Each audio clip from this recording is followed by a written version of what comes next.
Hi guys, welcome to my channel. நான் தான் உங்கள் ராஜேஷ். இன்றைக்கி வந்து நம்ம இதை பற்றி பார்க்க போகிறோம் கைஸ். அதாவது ஹைகோர்ட் வந்து ஒரு தீர்ப்பு ஒன்று கொடுத்துருக்காங்க. ஓகேங்களா, என்ன தீர்ப்பு அப்படின்னா, பெண்களோட இன்னர்ஸை வந்து கலட்டினா அது வந்து பாலியல் வன்கொடுமை கிடையாது. அதாவது வந்து ரேப் அட்டம்ப்ட் கிடையாது. அது வந்து பெண்களோட மானபங்கத்தை வந்து சீர்குலைக்கிற மாதிரி அப்படின்னு சொல்லிட்டு ஒரு ஒரு தீர்ப்பு ஒன்று கொடுத்துருக்காங்க. ஓகேங்களா, இன்னும் உங்களுக்கு டீட்டெயிலாக சொல்லணும் அப்படின்னா, பெண்களோட இன்னர்ஸை மட்டும் கிடையாது கைஸ். அதாவது வந்து நான் சொல்கிறேன் பெண்கள்னு சொல்கிறேன், பெண்கள் கிடையாது, குழந்தைங்க. ஓகேங்களா, இப்போ ஒரு 6 வயசு குழந்தை இருக்குன்னு வச்சுக்கோங்களேன். அதாவது அந்த குழந்தை வந்து ஒன்று 5 படிக்கும், இல்லை அப்படின்னா 6 படிக்கும். அந்த குழந்தைங்களோட அனுமதி இல்லாமல் அந்த குழந்தைங்களோட மேலே போட்டிருக்க அந்த ட்ரெஸ்ஸை கழட்டிட்டு அதுக்கப்புறம் உள்ளுக்கு இன்னர்ஸ் போட்டுருவாங்க தெரியுமா, அதை கழட்டினா அது வந்து பாலியல் வன்கொடுமை கிடையாதான். அது வந்து பெண்களோட எப்படி சொல்ல, அந்த சீர்குலைக்கிறது, அது என்னமோ சொல்லுவாங்களே, அது பேர் பெண்களோட நாகரிகத்தை வந்து சீர்குலைக்கிறது அப்படின்னு சொல்லிட்டு ஒரு கேவலமான ஒரு தீர்ப்பை வந்து கொடுத்துருக்காங்க. அதை பற்றி இன்றைக்கி நம்ம வந்து டீட்டெயிலாக என்ன நடந்துச்சு, அந்த கேஸ் கோர்ட்டு வர காரணம் என்ன அப்படின்னா, அந்த கேஸு கோர்ட்டுக்கு வர்றதுக்கான காரணம் என்ன, ஹைகோர்ட்டு என்ன தீர்ப்பு கொடுத்துருக்காங்க, அங்கே உள்ள அந்த ஜட்ஜி அவன் வந்து என்ன தீர்ப்பு வந்து எப்படி பேஸ் பண்ணி அவர் வந்து என்ன அவரோட ஒப்பீனியன் வந்து என்ன சொல்லிருக்காரு, அந்த சட்டத்தைப்படி நிறையா உங்களுக்கு தெரியுங்க. அதாவது வந்து படத்துலலாம் நம்ம நிறைய கேள்விப்பட்டிருப்போம். ஓகேங்களா, அதாவது வந்து சட்டம்லாம் எங்களுக்கு வந்து மசருக்கு சமம், நிறையா ஓட்டைகள் இருக்குது, அதில் ஏதாச்சும் ஒரு ஓட்டோலையே தப்பு செஞ்சிடும் அப்படிமா தெரியுமா, அந்த மாதிரி ஒரு ஓட்டையை தான் நம்ம இன்றைக்கி வந்து பார்க்க போகிறோம். ஸோ டீட்டெயிலாக இந்த கேஸை பற்றியும் அண்ட் வந்து இதை பற்றியும் A to Z டீட்டெயிலாக இந்த வீடியோவில் பார்ப்போம். வாங்க வீடியோக்குள்ளே போகலாம். கரெக்டாக கைஸ், நான் பிறக்கிறதுக்கு ஒரு 9 வருஷத்துக்கு முன்னுக்குட்டி ஒரு சம்பவம் நடந்திருக்கு கைஸ். அதாவது வந்து இன்னும் அக்யூரேட்டாக சொல்லணும் அப்படின்னா 1991 வந்து ஒரு சம்பவம் நடந்திருக்கு. என்ன அப்படின்னா, ராஜஸ்தான் ஸ்டேட் இருக்கலாம், ராஜஸ்தான் ஸ்டேட்டில் இருக்கக்கூடிய டோங்க் அப்படிங்கிற ஒரு ஸ்டேட் வந்து இருக்குது கைஸ். ஒரு ஸ்டேட்டு கிடையாது, டிஸ்ட்ரிக்ட். ஸ்டேட்டுங்கிறது வந்து ராஜஸ்தான் ஸ்டேட்டு. ராஜஸ்தான் ஸ்டேட்டில் வந்து டோங்க் அப்படிங்கிற ஒரு டிஸ்ட்ரிக்ட் வந்து இருக்குது. ஓகேங்களா, அதில் இருக்கக்கூடியவர் தான் கோபி. இவரோட பையன் பேர் வந்து சுவாலால். ஓகேங்களா, சுவாலால் தானே, ஆமாம் சுவாலால் கைஸ். ஓகேங்களா, இந்த தாயோடு தான் அந்த கேடுகட்ட வேலையை பார்த்துருக்கான். அப்படி என்ன வேலை பார்த்துருக்கா ராஜேஷ் அப்படின்னு கேட்டிங்கன்னு வச்சுக்கோங்களேன். கரெக்டாக அவன் வந்து அந்த 1991 வருஷம் வந்து ஏதோ ஒரு மந்த்து ஏதோ ஒரு டேட்டு. ஓகேங்களா, அப்போ வந்து என்ன பண்ணுறது அப்படின்னா, அதே ஊரை சேர்ந்த ஒரு குட்டி பாப்பா கைஸ், ஒரு 6 வயசு பாப்பா. அந்த பாப்பா வந்து தனியாக வந்து காட்டுக்குள்ளே கூட்டி போயிருக்கான். ஓகேங்களா, காட்டுக்குள்ளே கூட்டி போயிட்டு அந்த பாப்பாவோட ட்ரெஸ்ஸை வந்து ரிமூவ் பண்ணியிருக்கான், காட்டுக்குள்ளே ரிமூவ் பண்ணியிருக்கான். அதுக்கப்புறம் அந்த ட்ரெஸ், அந்த பாப்பாவோட உள்ளாடைகள் இருக்குங்களா, அதாவது வந்து இன்னர்ஸ் ஐட்டம்ஸ், அதை ஃபுல்லாக வந்து கலட்டியிருக்கான். உடனே அந்த பாப்பாவும் வந்து என்ன பண்ண அப்படின்னு சொல்லிட்டு, இவன் வந்து ஒரு தடிமாட்டு பையன். ஓகேங்களா, ஸோ அந்த பாப்பாவுக்கு என்ன பண்ண ஏது பண்ணுன்னு தெரில. அவன் கூட சண்டை போட முடியாது, அவனை தடுக்க முடியாது, இது பண்ண முடியாது. ஆனால் வந்து குட்டி பாப்பா கைஸ், நமக்கு முட்டை அளவுக்கு தான் இருக்கும் அந்த பாப்பாவோட ஹைட்டு. ஓகேங்களா, முட்டை அளவுக்கு இருக்கும், இல்லை அப்படின்னா நம்மளோட இந்த இடுப்பு அளவுக்கு தான் இருக்கும் அந்த பாப்பாவோட ஹைட்டு, மொத்த ஹைட்டு. உடனே வந்து அந்த பாப்பா வந்து என்ன பண்ணுங்க அப்படின்னா, உடனே வந்து சத்தம் போட்டிருக்கு, ரொம்ப கத்திருக்கு. அந்த சத்தத்தை கேட்ட உடனே ஊரில் இருக்கக்கூடிய பொதுமக்கள்லாம் இருக்காங்க தெரியுமா, அவங்க வந்து என்ன பண்ணுறாங்க அப்படின்னா, அந்த சத்தம் வர பகுதியை நோக்கி ஓடிருக்காங்க, அந்த காட்டு பகுதியில் ஓடிருக்காங்க.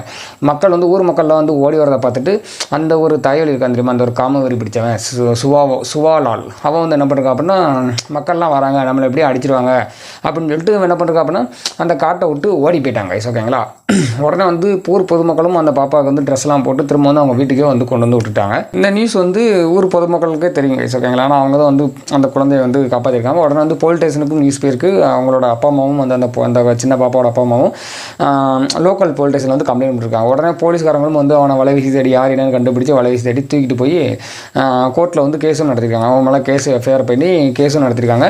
அந்த கேஸை விசாரித்த கோர்ட் வந்து, அதாவது லோக்கல் கோர்ட் தாங்க, அந்த டோங்க் டிஸ்ட்ரிக்ட் இருக்கலாம், அதோட அந்த டிஸ்ட்ரிக்டோட கோர்ட்டில் வந்து கேஸும் நடந்திருக்கு. கேஸ் நடந்து அவனுக்கு வந்து தீர்ப்பும் கொடுத்துருக்காங்க. அந்த அக்யூஸ்டுக்கு தீர்ப்பு கொடுத்து அவன் வந்து 2.5 மாதம் வந்து ஜெயிலையும் இருந்திருக்கான். அதுக்கப்புறம் அவன் வந்து அந்த அக்யூஸ்ட் வந்து என்ன பண்ணிருக்கான் அப்படின்னா, அந்த ஒரு தீர்ப்பு கொடுத்தாங்களா, அந்த ஒரு தீர்ப்புக்கு அகென்ஸ்டாக ராஜஸ்தான் ஹைகோர்ட்டில் வந்து, அதாவது ராஜஸ்தான் ஸ்டேட்டோட ஹைகோர்ட்டில் வந்து திரும்ப ஒரு மனுத்தாக்கல் வந்து பண்ணியிருந்திருக்கான். அந்த அக்யூஸ்ட் போட்ட அந்த கேஸோட எதிர்த்து மனுத்தாக்கல் போட்டிருக்கோம், இன்னொரு மனுத்தாக்கல். அதை விசாரித்த நீதிபதி பேர் தாங்க அனூப் குமார். ஓகேங்களா, இவரோட பேரை எதுக்கு நான் வந்து மெயினாக மென்ஷன் பண்ணுறேன்னா, பின்னாடி உங்களுக்கே தெரியும். ஓகேங்களா, அவர் வந்து 33 வருஷத்துக்கு அப்புறம் கைஸ், இப்போ ரீசெண்டாக கரெக்டாக ஒரு 1 வீக் முன்னாடி கேஸ், ஒரு 5 டேஸ் இல்லை ஒரு 5 டேஸ் தான் கைஸ் இருக்கும், கரெக்டாக 4-5 டேஸ் இருக்கும். 4-5 டேஸுக்கு முன்னக்குட்டி ஒரு 6 டேஸ் இருக்கும் கைஸ். ஓகேங்களா, 6 டேஸுக்கு முன்னக்குட்டி தான் வந்து தீர்ப்பு கொடுத்துருக்காரு. என்ன தீர்ப்பு கொடுத்துருக்காரு அப்படின்னா, இங்கே தான் நம்ம முக்கியமாக கவனிக்கணும். கவனிக்கணும். என்ன தீர்ப்பு கொடுத்துருக்காரு அப்படின்னா, அதாவது வந்து ஒரு பெண்ணோட இன்னர்ஸ் ஐட்டம்ஸை வந்து கலட்டுறது, அந்த பெண்ணோட ஒரு விருப்பம் இல்லாமல், அது பெண்ணுன்னு கூட சொல்ல முடியாது, ஒரு குழந்தை, ஓகேங்களா. தீர்ப்பு கொடுக்கும்போது அவங்களுக்கு வயசு எப்படியும் வந்து 33 வருஷம்னா பார்த்துக்கோங்க, 33, 36, 40 வயசுக்கிட்ட ஆயிடுச்சு அவங்களுக்கு, ஓகேங்களா. ஸோ வந்து அந்த குழந்தையோட சம்மதம் இல்லாமல் அந்த குழந்தையோட இன்னர்ஸை வந்து ட்ரெஸ்ஸை கலட்டிட்டு அதுக்கப்புறம் வந்து இன்னர்ஸை கலட்டுறதுங்கிறது வந்து பாலியல் வன்கொடுமை கிடையாது. அதாவது வந்து பாலியல் வன்கொடுமை முயற்சி கிடையாதுங்க கைஸ், ஓகேங்களா. அது வந்து என்ன அப்படின்னா, ஒரு பெண்ணோட அது என்னமோ சொல்லிருப்பான அந்த கேடுகட்டப்பையன், அது ஒரு பெண்ணோட நாகரிகத்தை வந்து சீர்குலைக்கிற முயற்சி தான் அப்படின்னு சொல்லிட்டு அந்த அனூப் குமார் அப்படிங்கிற ஒரு ஜட்ஜு வந்து ஜட்ஜ்மெண்ட் கொடுத்துருந்தார், ஓகேங்களா. இதெல்லாம் வந்து எவ்வளோ பெரிய ஒரு வெக்கக்கட்டான விஷயம் அப்படிங்கிறது வந்து உங்களுக்கே தெரியும் நினைக்கிறேன். நான் பெருசாக வந்து எக்ஸ்பிளைன் பண்ண விரும்பலை. அதான் சொல்கிறோம்னா கைஸ், நம்மளோட நாட்டில் வந்து சட்டங்கள்லாம் வந்து நிறையா சட்டத்தில் வந்து நிறைய ஓட்டைகள் இருக்குது, அதெல்லாம் ஃபஸ்ட்டு வந்து அடைக்கணும். ஸோ வந்து என்ன சொல்ல, இந்த மாதிரி நிறைய ஓட்ட வழியாக வந்து நிறையா நாதாரிங்க, நிறையா பொம்பளை பொறிக்கிங்கெல்லாம் வந்து தப்பிச்சு வந்து போயிருந்தானுங்க. ஸோ வந்து நீங்களே கொஞ்சம் யோசித்து பாருங்க கைஸ். அதாவது வந்து ஒரு சின்ன குழந்தை கைஸ், ஓகேங்களா. ஒரு சின்ன குழந்தையோட அனுமதி இல்லாமல் அந்த குழந்தையோட ட்ரெஸ்ஸை கலட்டுறது, அதுக்கப்புறம் அந்த குழந்தை உள்ளுக்க போட்டுருக்க இன்னர்ஸ் எல்லாம் கலட்டுறது அப்படிங்கிறது வந்து இவங்களுக்கு வந்து பாலியல் வன்கொடுமை கிடையாதான். இதே மாதிரி அந்த தீர்ப்பு கொடுத்தா தெரியுமா ஒரு ஜட்ஜி அனூப் குமார், இவனோட பேத்தியலுக்கோ இல்லை இவனோட மவளுக்கோ இதே மாதிரி நடந்துருச்சு அப்படின்னா இதே மாதிரி தான் கோர்ட்டில் இருந்துட்டு பொறுமையாக வந்து பதில் சொல்லிட்டு இருப்பாரா அப்படிங்கிறது வந்து எனக்கு வந்து ஒரு கொஸ்டின் மார்க்காக இருக்குது.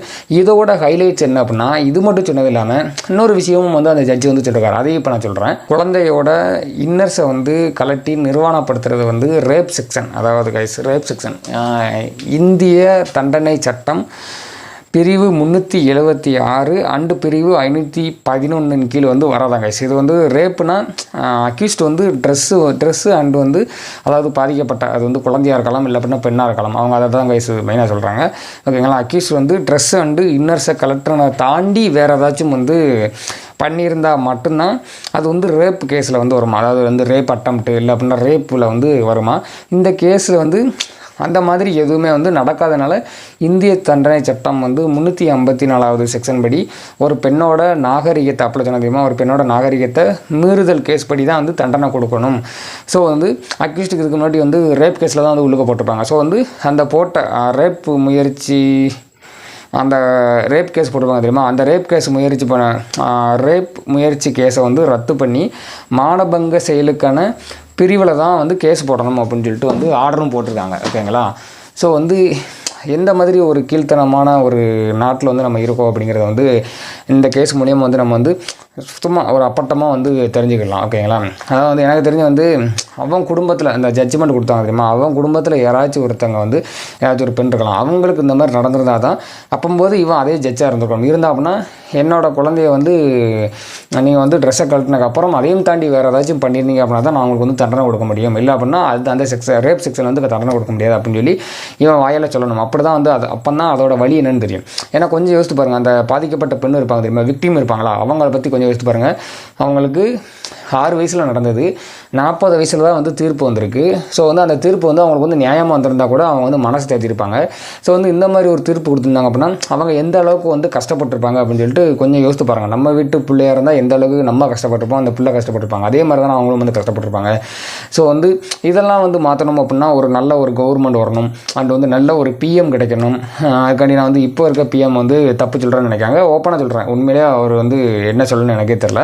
ஸோ வந்து நல்ல ஒரு பிஎம் நம்ம நாட்டுக்கு கிடைக்கணும், நல்ல ஒரு சிஎம் வந்து நம்மளோட நாட்டுக்கு கிடைக்கணும். நம்ம தமிழ்நாட்டை சொல்கிறாங்க கைஸ், ஓகேங்களா. அதுக்காண்டி வந்து நான் வந்து ராஜேஷ் வந்து அதாவது இப்போ இருக்க பிஎம் நரேந்திர மோடியும் இப்போ இருக்க சிஎம் மு க ஸ்டாலினும் வந்து எப்படி சொல்ல பழி போடுறேன்னு நினைக்கிறாங்க. சீரியஸாக சொல்கிறேன், ஓப்பனாகவே பழி போடுறேன். ஏன்னா இங்கே உள்ள நம்ம கவர்மெண்டோட ஆட்சி வந்து எப்படி எவ்வளோ கேவலமாக நடக்குது அப்படிங்கிறது வந்து நான் உங்களுக்கு சொல்லி தான் புரியணும் அவசியம் இல்லை, ஓகேங்களா. என்னையை பொறுத்திருக்கு ஒரே ஒரு விஷயம் தான், அதாவது வந்து ஒரு பொண்ணோட அனுமதி இல்லாமல் அந்த பொண்ணை தொட்டாங்க அப்படின்னா வந்து குண்டாசில் போடுறாங்க, அந்த பொண்ணை வந்து EFTC பண்ணாலோ இல்லை அந்த பொண்ணை பிளாக்மெயில் பண்ணாலோ அப்படின்னா போக்ஸில் வந்து உள்ளுக்கப்படுறாங்க, ஓகே தான். பட் அதையும் தாண்டி ஒரு பொண்ணை வந்து எப்படி சொல்ல ட்ரெஸ்ஸை கழட்டி, அதாவது ரேப் பண்ணுறதுக்கு வந்து ட்ரெஸ்ஸை கழட்டி உள்ளுக்கு இருக்க இன்னரை கழட்டி இந்த மாதிரி பண்ணாங்கன்னா உடனே அவங்களுக்கு வந்து வேறு ஒன்றும் பண்ண வேண்டாம் கைஸ், உடனே வந்து தூக்கில் போட்டுறணும். ஒரு 10 பேர்த்த அந்த மாதிரி பண்ணுற ஒரு 10 பேர்த்த பிடிச்சி தூக்கில் போட்டான்னு வச்சுக்கோங்களேன். அதுக்கப்புறம் இதை மாதிரி பண்ணுறதுக்கு இந்த இந்தியாவில் வந்து ஒருத்தன் கூட வந்து எப்படி சொல்ல, ஒரு சிந்தனை வந்து அவனுக்கு வந்து மண்டையில் வந்து உடவே செய்யாது. இந்த மாதிரி ஒரு பொண்ணை வந்து ரேப் பண்ணணும், இந்த பொண்ணை தூக்கிட்டு போய் கடத்தி போய் ரேப் பண்ணணும் அப்படிங்கிற ஒரு எண்ணம் வந்து ஒரு பயலுக்கும் வந்து வராது. ஸோ அந்த மாதிரி நடக்கிறதுக்கு வாய்ப்பு இருக்கா? வாய்ப்பு கிடையாது. ஸோ நம்மளாம் ஏதாச்சும் வந்து முயற்சி பண்ணாதான் உண்டு. பட் வந்து நம்ம என்ன பண்ணுவோம், இந்த வீடியோ பார்ப்பீங்க, இதுக்கப்புறம் இது ஒரு நாள் இல்லை அப்படின்னா அந்த வீடியோ பார்க்குற அந்த ஒரு 10-15 செகண்ட் உங்கள் மண்டையில் நிற்கும். அதுக்கடுத்து ஒரு அரை மணி நேரத்துக்கு அப்புறம் பார்த்திங்க அப்படின்னா அதுவும் அப்படியே வந்து மறந்துடுவீங்க. ஸோ வந்து இது வந்து நம்மக்கிட்ட இருக்கக்கூடிய ஒரு ரொம்ப ரொம்ப ரொம்ப ரொம்ப ஒரு கட்டப்பழக்கம். ஸோ வந்து முடிஞ்ச அளவுக்கு கைஸ் இந்த வீடியோ வந்து ஷேர் பண்ணுங்கள்.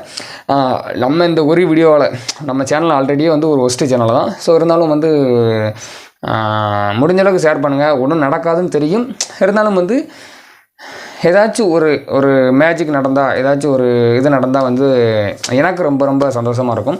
ஸோ இந்த மாதிரி இந்த சட்டத்தில் நிறைய ஓட்டைகள் இருக்குல்ல, அந்த ஓட்டைகள்லாம் ஃபஸ்ட்டு அடைச்சிட்டாலே வந்து நாடு வந்து வேறு மாதிரி ஆயிரும் அப்படின்னு சொல்லிட்டு என்னோட நம்பிக்கை. அண்ட் உங்களோட கருத்துக்கள் என்னவோ அதை வந்து கீழே மறக்காமல் கமெண்ட் பண்ணுங்கள். நெக்ஸ்ட்டு உங்களுக்கு இதை பற்றி என்ன தோணுது, இந்த கேஸை பற்றி என்ன தோணுது அப்படிங்கிறத வந்து கமெண்ட் பண்ணுங்கள். நெக்ஸ்ட்டு ஏதாச்சும் ஒரு வீடியோவில் சந்திப்போம். பாய், லவ் யூ ஆல்.